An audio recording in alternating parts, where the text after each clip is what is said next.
All right, so hello everyone. Welcome to the White Van Summer Podcast, which is still nameless.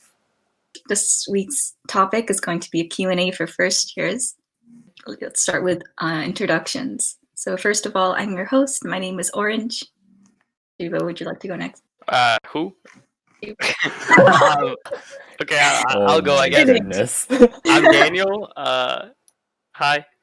I'm Shiva. I'm John. I'm Kyle. Here's our first year. Cool. Thanks for joining, guys. So we have 3 upper years and 1 incoming first year.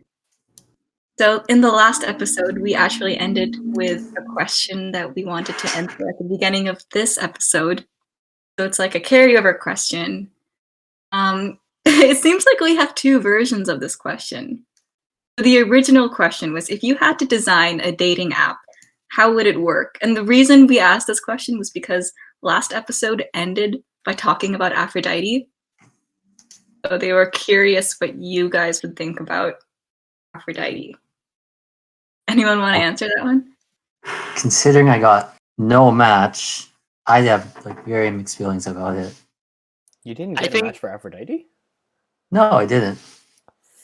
I think the second time around was better. They had more, I guess, indicative questions, right? They asked height, which kind of bothers me, but okay, whatever. I do think they should have kind of forced more like social media additions. Like they had the box to add social media. Like if someone doesn't add social media, I don't know how I feel about going to message them. I think that's lacking. They could have made like an in-chat system, I guess. But I don't really think Aphrodite's a dating app, so I don't know. I guess that's It was not a dating app. It was it was just people being matchmakers and sending out a quiz. I noticed that there were a lot more people not getting matches this time, though. They were it was 585 people out of.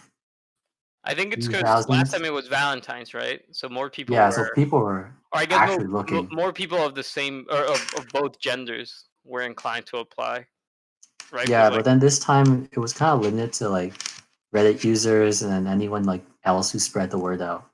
There were also more deal breakers this time, right?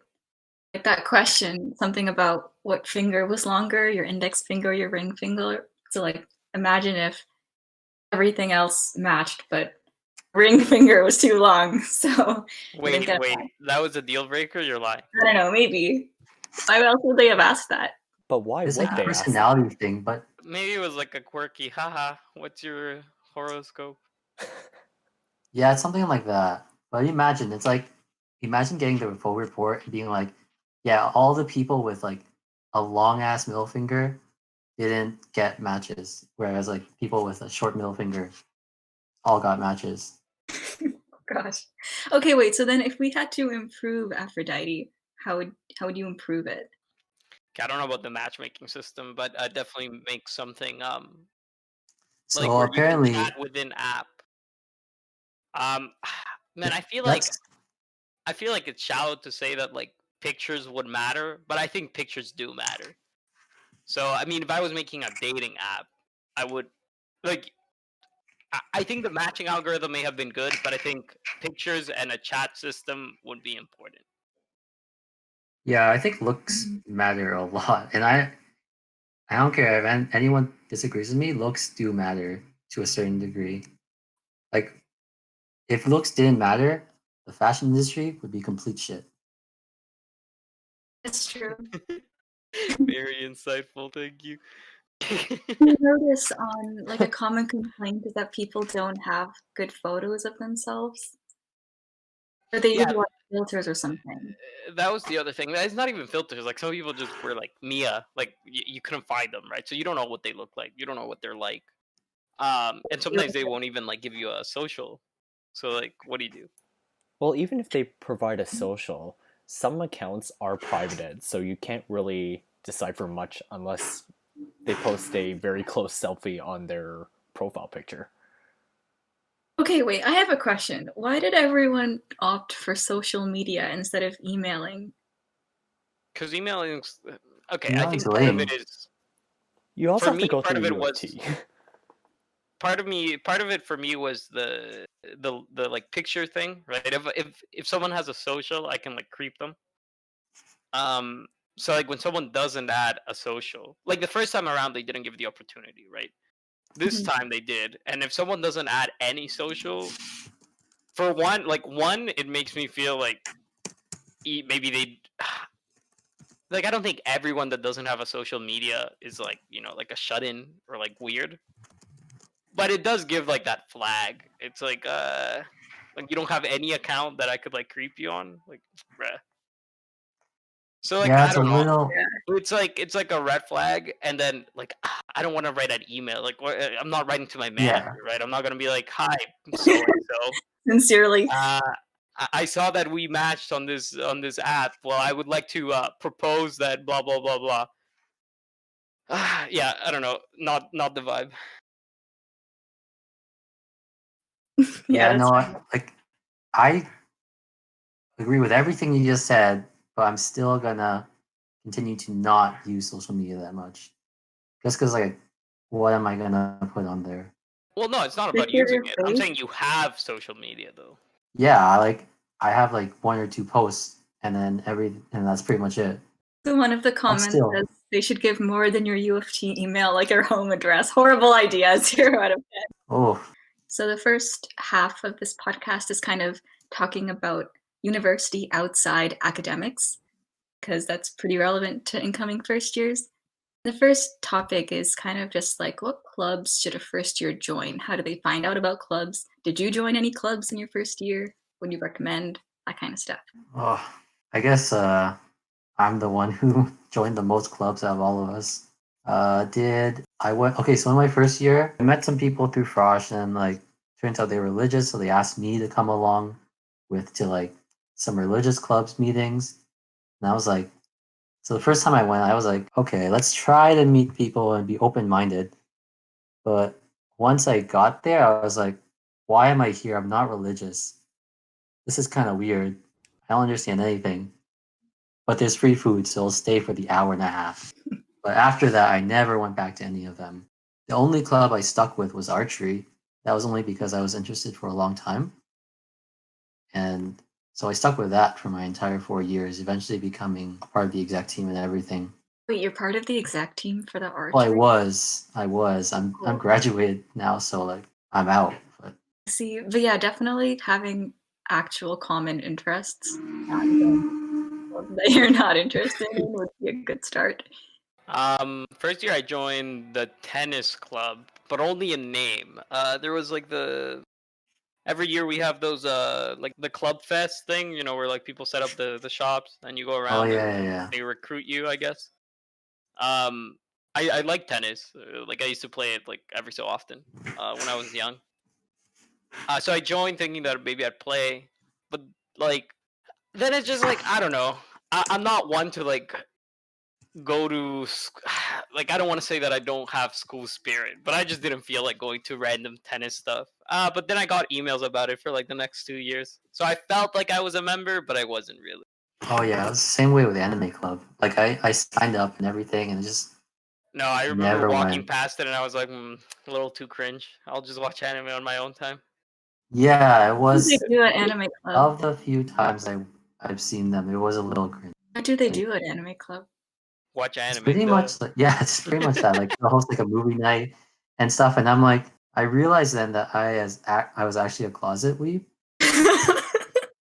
and I'm not comfortable, um, you know, having people know that I enjoy this stuff a Yeah, fair lot. enough. Yeah, I don't mind. Like, I'll talk about whatever I want. Like, I don't really care. But I do find it weird because like I don't think I'm like that into it. Like I'm into it, just not that yeah, much. So like yeah. and like some people are like fully into it, like devoted. And I don't know. I feel uncomfortable with that. It's So like it's like they it's buy not my body vibe. pills and shit, right? And like that's a stereotype, I think. But like yeah, that's what I mean. I I've been remember to going. conventions. People do buy those. We I went to the Konosuba film with Lander Lettuce, And I remember he was like, "Bro, there's so many neckbeards." I'm like, "Yeah, there were." Mm. So it's like it's a little weird. How about didn't- you? What clubs did you join in first year? I tried a couple clubs. Like I did a couple film clubs, but I only went to the first few meetings. I honestly don't remember too much. Okay, it was so long ago. Yeah. Okay. It was like 4 I- years ago. I guess to like cycle back to like first year questions. I think if you have an interest, I definitely think. Well, it's hard now with COVID, but I definitely think you should try and join Yeah. a Yeah. club, Mhm. even if you don't go. Right? Like, yeah, on the off chance you have time, you can just go and be like, "Hello." I think there's some clubs that people are always a part of, but they never participate in anything like Mm. regularly. Like what's it called? The Vietnamese Student Association. I go to like some of their stuff just for the free food or like one event a year. And I had a friend who was part of it, but I never went regularly. Like I would get all the emails. I would see like them meet up and wait for a bus or whatever to go to some outside event, but I would never actually join unless there was like free food involved and it was already on campus. Going there for the food, but that's actually not a bad idea. Like it's a free meal after all. Yeah, and like anyone can show up and Yeah, you just get free food. I'd say just join whatever. Like worst case, you don't go. Like, whatever. Mhm. But if you do Some have clubs time to have go, you can admission make fees, friends though. and stuff. So like, eh. Kyle, are there any clubs that you're interested in from hearing us talk about this? Please say the anime club. No. I'm also not that. I don't really put that out there either. How closeted will you buy like that? Yeah, I'm not that intense about it. I was thinking of joining the archery club. Nice. Also, I kind of wanted to join DSC, like developer student. Yeah. Oh, that's a new thing, right? Yeah, they've been good. They were good last year. They've done some cool stuff. Yeah, I don't know anything about them, but I just remember coming back to UTM after PY and I was like, oh, this exists. Cool. Yeah, I At think that it's point, good. I was. It feels like what happened was so there's UTMSU and the Hack Lab, but then not UTMSU, sorry, MCSS and the Hack Lab. MCSS would run like all the events at DH, and the Hack Lab would just be like for people to learn stuff. But now I feel like what happened is MCSS disappeared completely and got replaced by the Hack Lab, and now DSC is the new Hack Lab. So for context, MCSS is the Student Union for Computer Science, Math, and Stats. So yeah, Kyle, you'll probably go to MCSS events. Wait, are you in CS? Yeah, I am. Okay, yeah. So MCSS. Yeah, so I don't know how it was last year because like I wasn't there. But 2 years ago, yeah. So the Hack Lab used to be just kind of like they did some events, but it was more about like just hanging out and kind of people like helping each other out. Like there were some interviews or you'd like study together. Like from what I heard, the DSC club or whatever, the Google thing, they just kind of took over the like room, I guess. So the Hack Lab just didn't join. But they've done some cool stuff and like they do projects or like practice interviews, and it's like backed by Google. So I don't think it's never a bad idea to have like, haha, I was part of the Google club, teehee, on your resume. yeah, it's honestly a good thing, I think.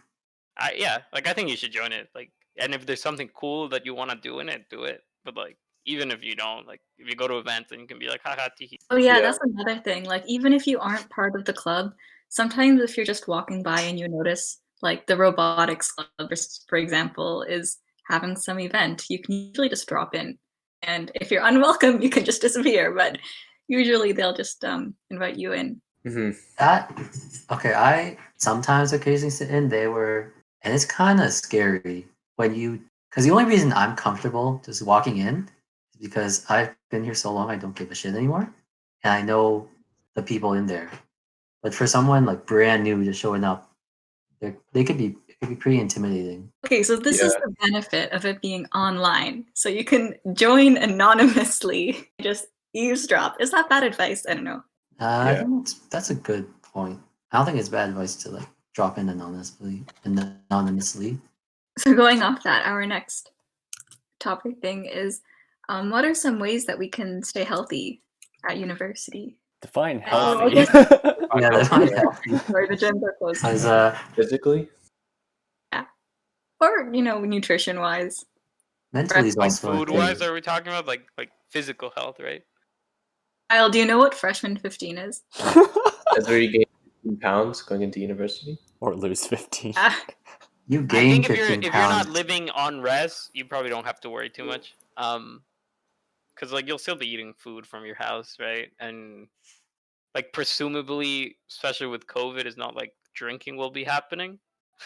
There's no parties. You can I still think- drink at home. I've been doing that. Yeah. That's not what I meant. I feel like when I started the stress, like I used to work out more in high school, and then when I started uni, it was like I partied like too much first year. So I didn't go to the gym as much, and like I just ate like shit, right? So I think if you avoid that, like try to eat out not as often, you'll also save money. And like right now, you obviously can't go to the gym because of the plague. But Well, we're in stage 3 now, right? yeah, but I still Yeah. would. I I wouldn't wouldn't go advise to the going to the gym gym. still. The Good Life near my house is still charging me money. I gotta cancel that. But like since I'm paying, I may as well try it. It's too risky. I guess so. yeah, eating is a big part of that because also around exam time, I noticed all of my friends just eating freely with no limits, no stress eating and stuff. So that's sometimes yeah. where the freshman 15 comes from. Yeah, Yeah, no, but like stress eating is a there's big also thing. Stress starving is also a thing. Like make sure you're like oof, yeah. eating balanced. What about proper yes. sleep? Oh, that's a big Like, thing. But like- sometimes that's not possible. Sleep is one of those things that you just gotta learn to either sacrifice or prioritize. So one of the two. I haven't seen anyone who does both. Okay, I don't think so though. I think first year is not as bad. Like if you time manage, like if you manage your time properly. I mean, first year you have like even if you take all of the first year stuff for like CS, so you take lineage, proofs, calc, and the 2 CS courses, you have 4 electives, right? And usually you should like if you're doing a second major, do those. If not, you should probably get your breath requirements done. Yeah. So, but those tend to be easier courses. Like cinematography is not a very, let's say, challenging course. So I think first year you won't feel like you have to pull as many all nighters if you manage your time properly. But I think in general, I wouldn't say you should sacrifice. I know that when I'm in summer, I tend to sleep a lot more, like 9 hours. So you might have to cut back, but like make sure you don't do it excessively. Like make sure you're sleeping at least like 6.5 hours. Mhm. I don't know. Don't play as many games, or I don't know. Don't go out to eat as much. I don't think cutting sleep is a good idea. How much sleep did you get in first year? Oh, I wasn't very like hardworking. So Yeah. I wouldn't say. I remember a few times where I had to like pull an all nighter. Like the last assignment for CSE 148. But I don't think I sacrificed much sleep for school. So like I don't think I was bad in that sense. How about you, John? In the first few months, my sleep schedule was alright, but I think near exam time and like when all the major assignments were happening, that's when I was pulling a couple all-nighters. But this was mostly in my second and my third year. Especially when you have to work on like group projects. Like Daniel and I were in a couple of group projects and we were on campus for most of the night. Oh yeah, I that's think, one like, thing. yeah. So, Kyle, That's- you'll actually get 24/7 access to lunch as a CS student. It's up to you if you want to take advantage of that or not. You don't have to Or sleep You there can like also some take people. advantage Or- of MN, but the building closes at 11. And Yeah. The doors campus don't police lock will though. legitimately kick you out. But for Deerfield, you can use your key card as a CS student to like swipe in Or you can just stay there. hide under the table while Oh, security just- kicks you out. Okay. Have any No, of you so used it? what security does is they'll ask for your T card, and you just have to show it, and they won't do anything. They don't care if you're like in CS or not. I see. Yeah, I think as you go up, like I remember second and third year being a lot more intense. You'll stumble into more like group projects and like actual projects. Because first year's all assignments, right? So it's like like do X, Y, Z. And as you go up, you'll find more project courses. So you'll actually have to like make deliverables, I guess. And like even if you manage, even if you manage your time properly, then you could end up like wanting to strive for more. So I think definitely like third year, it was a lot more that I would not sleep. Oh no. So yeah, and I think that catches up to you. And then like you end up like getting sick or you like have to sleep in like a whole day. So I think you can balance it better than I did, and like I would suggest you try that. But I don't know. Yeah. Yep. Everyone figures it out eventually. All right, hopefully. moving on to the next question. We see this question a lot asked by first years. It's what kind of tech should I be using for university? What kind of computer do I need? I don't know, tablet. Do you take notes on your computer or on paper? What do you guys think? Like if you're talking bare minimums, you can literally use like a netbook. Yeah, you can use anything you want. Like bare minimums. Anything. Like you can as long as buy a have something. Chromebook really, because Chromebooks run like Linux stuff now, and you'll be fine because you can always just connect to the computers inside.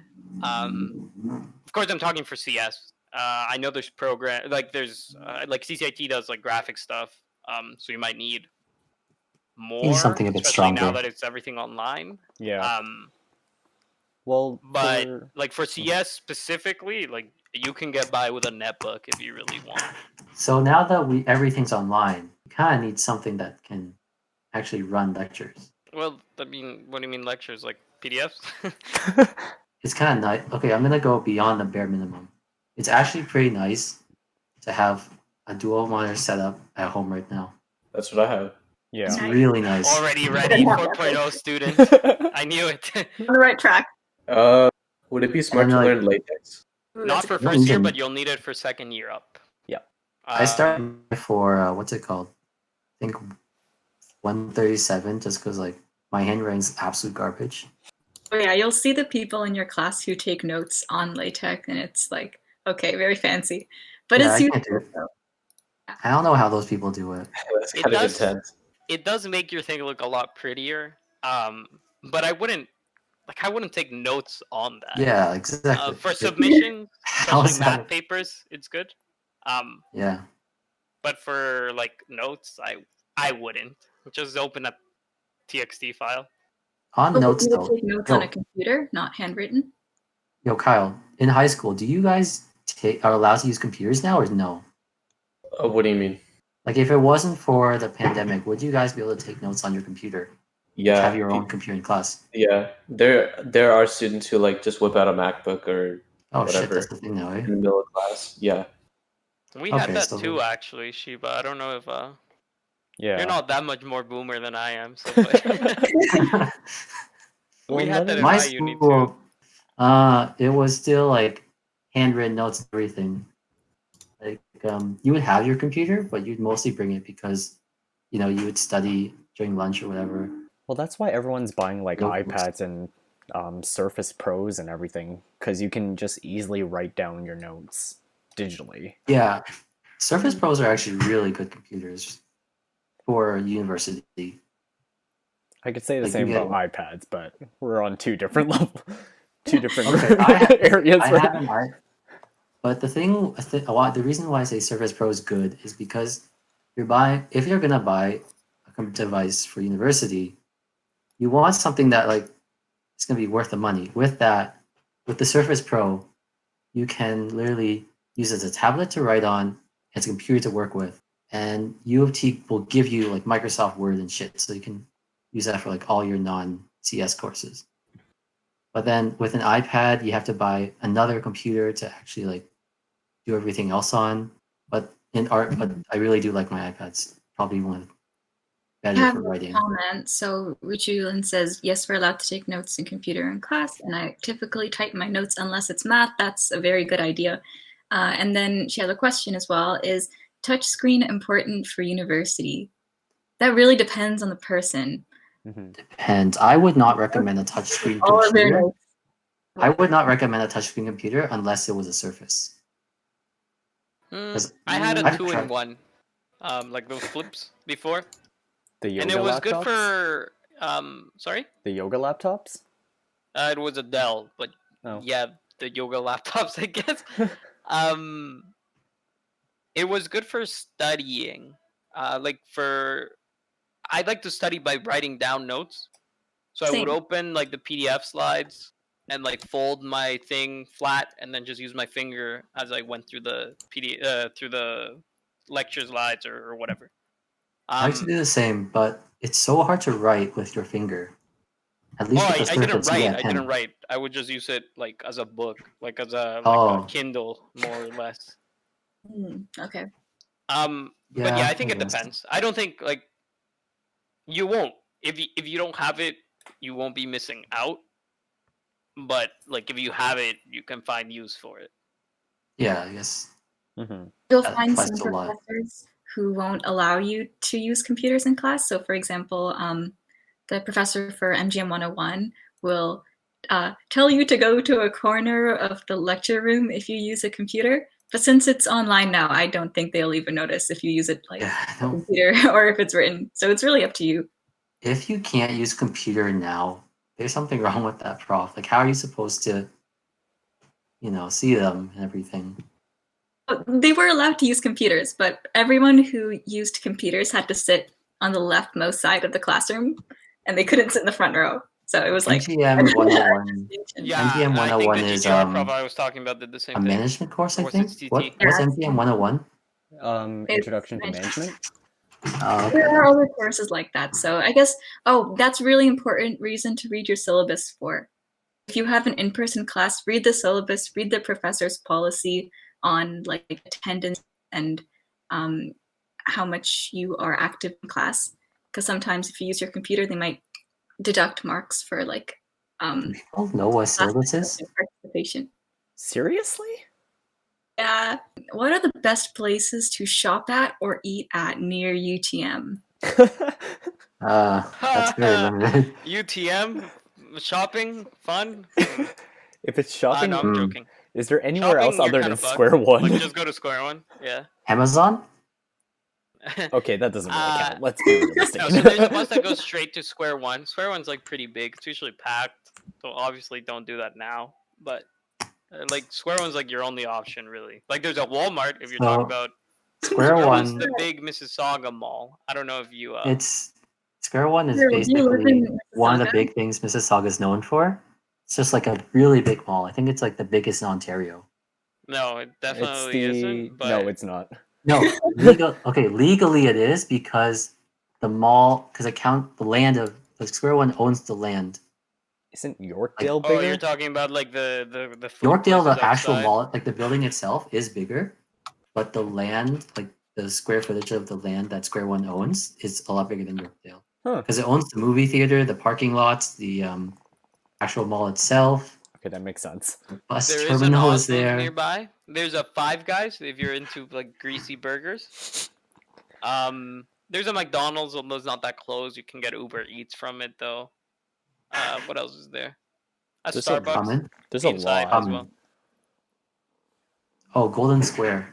Golden You Square won't is find also issues big. with food. There's also a good like sushi place nearby, ramen as well. Like you'll definitely find food places.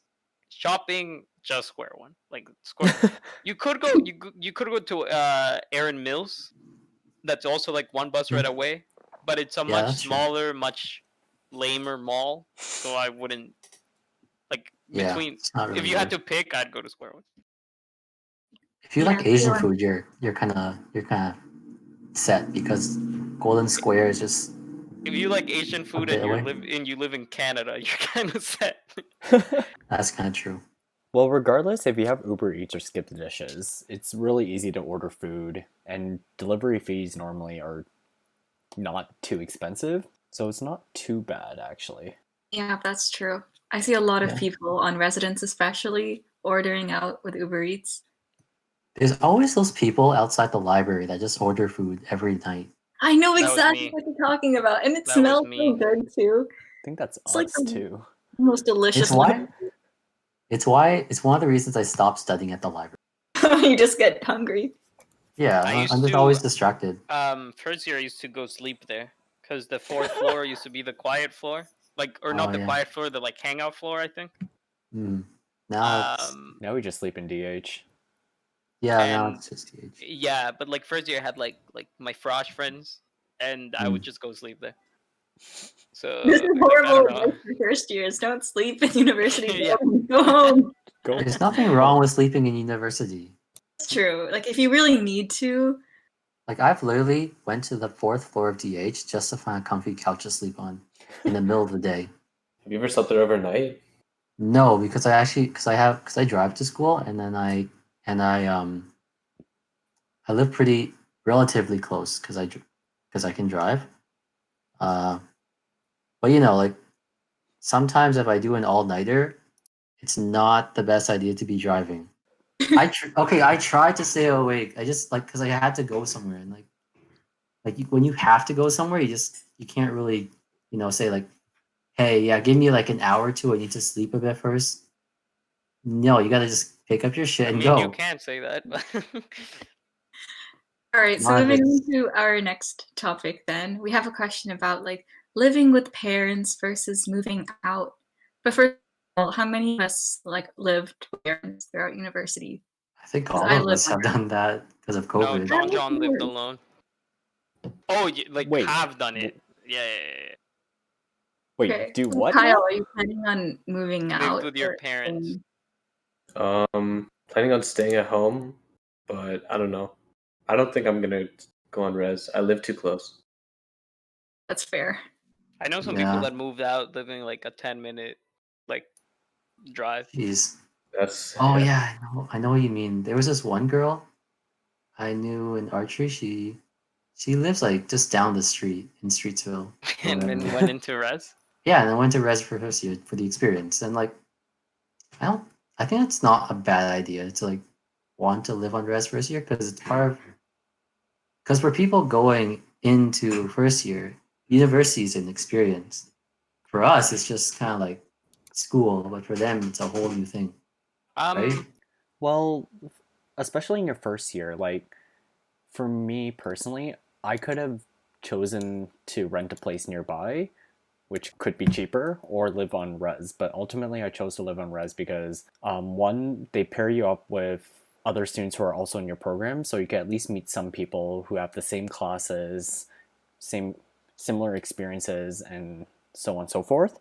And then, like what you said as well, it's the overall uni vibe in residence, because you're essentially living with people that you may be working with in the future or interacting with on a regular basis for some time. Yeah. Yeah, so as well as the socialization aspect, also just being required to live on your own for the first time, it comes with so many life skills. And I know the transition from high school to uni is already big enough on its own, but you learn so much independence, doing my laundry for the first time. I don't know, it makes you feel like an adult, and that gets you into the vibe that okay, I need to get my life together. I need to set up a routine for myself. So I felt so independent living on my own, and I think if you get the chance to, even just for 1 year or for one semester, to try renting a place near university, just try living on your own, it's such a different experience. Just being away from your parents, being required to, have your own alarm, have your own habits and routines. That's a whole different skill that university should be teaching you, because it really prepares you for life after uni as well. hmm Yeah, Yeah, I think it can I be think- good. A lot of people want to have the experience of independence. I think So, people need those life skills. yeah, You need to know how to cook and how to Yeah. clean. I think it can be good, but I don't think it will be good to all people. A lot of people feel overwhelmed, or they end up eating not properly. I guess that's true. And it can be an extra stress. So a lot of people do want and need that independence, and it can help them, like you said, snap into oh, I need to get my shit together. But at the same time, I do think it depends on who you are as a person. Like I did not move out. Like I never had plans to. And like I have friends who like had to move out, right? Or not had to, but like they wanted to really badly because they don't like they felt like constrained by their parents. Like they wanted like more freedoms. Like my parents are pretty chill about that, I feel. So like to me it wasn't like an issue, and like I have done my laundry like since I was like in high school. Like I know how to cook. Um but so I think it depends on the person. Like depends who you are, depends what you're looking for. You'll definitely learn things about it either ways. I just don't know if it'll benefit everyone. Like you might get more stressed out, especially with having to deal with school. So I don't know. I think it depends. We have a comment from Fitz that points out, yeah, I think the roommates are matched randomly now. But if you rent off campus, then of course you'll be able to choose. It's only if you live on residence that it would be random. Speaking of moving out, what's the average rent now for Mississauga? Depends where. It depends If you go where 5 and 10, and you can probably rent for like 1,200. Like I'm talking about an apartment. Not like, okay. Like if like you're a looking room, you can for probably rent for like a 100. Because those- condo or I know apartment near those Square places One, near. it's like for a 1 bedroom at least, it's almost 1,200 to 1,500. Ooh, But if Oh, you're that's a looking lot. for like a townhouse or a room near campus, like one of those houses that people just rent out, it's definitely a lot cheaper. So all that we have left is just the conclusion and coming up with a question for next week's guest. So does anyone have like questions in the chat? That we can quickly answer. And then in the meanwhile, we can think of a question for next week's guests. It can be about anything. So this time you guys had to talk about dating apps, but what do you want next week's guest to talk about? next week's topic is. Hey, did you just spoil it? Oh I won't my gosh! I won't spoil our This is- mystery guest. This is why we need to put the word confidential on the top of the document. Yeah, you're okay. right. Okay, but like specifically the first introduction question for next week. Just watch someone ask about dating apps again. What do you think? What would you like That's to have Netflix show. known about UTM before coming in? I think that's useful, and it's like with first year vibes. All right, yeah, that's a good question. What do you wish you had known about UTM before coming? Did you miss Mystery something? guests, along with the mystery topic, will answer that. Did you miss something? I don't know. What did you miss? You gotta answer yes or no. I don't know. I wasn't. Yes or no? Let's just say yes. You did miss something. But actually, no. Is that Yeah, Linda? it's okay. We're going to edit this into a shorter episode later on. Okay, but yeah, we're at the end of the episode. So that has been the White Van Nameless Still podcast. And today's guests are, you guys like to say your names again? Right, I'm Daniel. I'm Sheba. I'm John. I'm Kyle. All right, that was You're very very slow with this one. Good luck with, We'll edit with it school, faster. Kyle, Yeah. and any other first year starting, I suppose. Yeah. I think you like it. yes, Well, I we don't know about can. now because it's all online, but UTM's not been that bad. It gets a bad rep, but it's not that bad. Are the tests harder? Online? test harder I don't know. I online? think it depends on the That's course what I and the want to know problem. too. Let's see. I'm going to say no. Well, it depends. Yeah, for me, I'm gonna say no because like I'm at home. I'm relaxed. I don't worry as much when I'm testing at home. But they also made the tests easier, from what I heard, because Some you're professors, given some more professors, time. like- Some are open book, so on and so forth. All right, so we're at the end of the stream. If you want to hear the answer to the question of what they wish they knew before coming to UTM, tune in next week, next Friday, with our mystery topic. That Yeah. has already been leaked. That's been all. Thanks for tuning in. Not everyone knows. Depends. For the question about online tests, depends on the prof. Depends on prof. Yeah. Okay, bye guys. Take care. See ya. Bye. See ya. And we're out.